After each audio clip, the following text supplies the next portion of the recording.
দেখুন, আব্দুল্লাহ হচ্ছে আমাদের এই এলাকার ওয়াইএসএফ লিডার ছিল।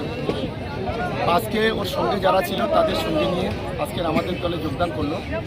মমতা বন্দ্যোপাধ্যায় চাপ দিয়ে কি আপনাকে নিয়ে আসলে না না না ভাই দেখানো হচ্ছে কি আপনার? না না আমার ইচ্ছা আমি আইএসএফ এর কোন পদে ছিলেন আগে? আমি এমনি কর্মী ছিলাম। আপনি এখানে বন্দ্যোপাধ্যায় উন্নয়নের সামিল এবং অভিষেক বন্দ্যোপাধ্যায়ের সেনাপতিত্বে তৃণমূল কংগ্রেসটা করবে। আমরা আমাদের দলের পক্ষ থেকে তাকে স্বাগত জানাচ্ছি। তৃণমূল কংগ্রেস একটা পরিবার, সেই পরিবার সঙ্গে আব্দুল্লাহ আজকে যুক্ত হবে। বরাবরই যখনই জয়েনিংয়ের ঘটনা ঘটে আইএসএফ অভিযোগ করে যে তারা তৃণমূলে জয়েন করছে, কিন্তু পরবর্তীতে আইএসএফে চলে আসবে, আইএসএফকেই ভোট দেবে। দেখুন, ওরা মানে সেই আঙ্গুল না পারতে পারলে তখন টক হয়, এটা আমরা সকলেই জানি।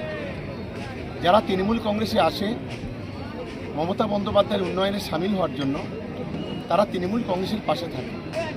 এবং আব্দুল্লাহ সহ আজকে যারা আমাদের দলে যোগদান করলো, তারা নিশ্চিতভাবে এই দলকে শক্তিশালী করার জন্য নিশ্চিতভাবে তারা প্রতিশ্রুতিবদ্ধ।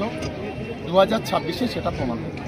দাদা, আপনি বক্তব্য রাখতে গিয়ে বলছেন যে আইএসএফের যে রক্তদান শিবির, সেখানে বেসরকারি ডোনার ব্লাড ব্যাংক থেকে তারা আসছে, অনেক বেশি টাকা নিচ্ছে, সাধারণ মানুষকে একটা গিফট দিচ্ছে, বিষয়টা নিয়ে যদি একটু বলেন। আমি অন ক্যামেরা বলছি, যদি এতই রক্তদান শিবির করার ইচ্ছা হয় তাহলে আপনি সরকারি ব্লাড ব্যাংক নিচ্ছেন না কেন? আমাদের প্রচুর সরকারি ব্লাড ব্যাংক আছে। কারণ সরকারি ব্লাড ব্যাংকে পার বেনিফিশিয়ারি পিছু 50 টাকা করে তাদের রাস্তা খরচ দেওয়া হয়। আর বেসরকারি যে ব্লাড ব্যাংক, সেই ব্লাড ব্যাংকে সেখানে 567 টাকা করে দেওয়া হয় পার বেনিফিশিয়ারি। এখন কিছু সংস্থা আছে, কিছু পার্টি আছে, তারা কি করছে, একটা কম্বল কিনছে, সাধারণ মানুষকে লোভ দেখাচ্ছে। এই কম্বলটা নেওয়ার জন্য অনেক গরিব পরিবারের মহিলারা, গরিব পরিবারের ছেলেরা, তারা এসে তাদের জীবনের সেরা সম্পদটুকু এই রক্তটা দান করছে। কিন্তু পরবর্তীকালে দেখা যাচ্ছে সেই কার্ডে ব্লাড পাওয়া যাচ্ছে না। এরকম অনেক নজির আমাদের কাছে আছে। তাই আমি অনুরোধ করব, যদি যেই ব্লাড ব্যাংক যেই রক্তদান শিবির করুন, সে তৃণমূল কংগ্রেস করুক, আইএসএফ করুক, বিজেপি করুক, কোনো ক্লাব করুক, সংস্থা করুক, আমি বলবো যে সরকারি ব্লাড ব্যাংকগুলোকে ব্যবহার করুন, সরকারি হসপিটালগুলোকে ব্যবহার করুন। আইএসএফ কি তাহলে রাজনীতি করছে ব্লাড ব্যাংক নিয়ে? নিশ্চিতভাবে। এ পর্যন্ত এরা রক্ত নিতে জানে, রক্ত দিতে জানে না। আমাদের 4-4টে ছেলে রক্ত নিয়েছে গত 3 বছরে। ভাঙড়ের মানুষের রক্ত চুষে খাচ্ছে, যেটা আগামী দিনের জবাব দিতে হবে। সময় আসছে, একদিন না একদিন ভাঙড়ের বিধায়ক প্রস্তুত থাকুন।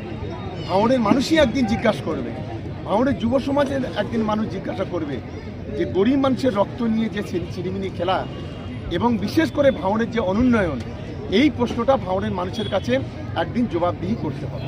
26-এর আগে সংগঠন কিছুটা রদবদল হলো, আজকে 8টা বুথকে দায়িত্ব দেওয়া হলো।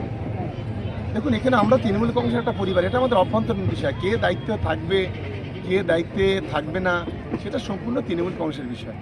এটা আমরা সাদেক মল্লিক, সাদেক দপ্তরি আলাদা নয়, শাহজান মোল্লা, শওকত মোল্লা আলাদা নয়। এটা প্রথম বুঝতে হবে। আমরা তৃণমূল কংগ্রেস একটা পরিবার, যখন যেটা প্রয়োজন আমরা সেটা